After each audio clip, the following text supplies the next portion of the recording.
Hello, आज मी दाल चावल केलेला आहे। तर मी आज मस्त जिरा राईस केलेला आहे।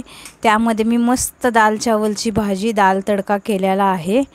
तर माझा दाल चावल हा माझ्या मुलांना खूप आवडतो, म्हणून मी आठवड्यातून 2 वेळा भजी आणि दाल चावल करत असते। तर मी डाळीला तुरीची डाळ, मसूर डाळ, मूग डाळ, हरभरा डाळ अशा थोड्या डाळी मी मिक्स केलेल्या आहेत, 1-1 चमचा।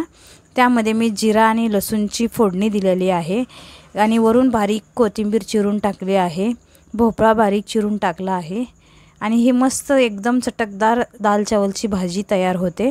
ही मी लहान कुकरमध्ये लावली आहे। मग नंतर मी भात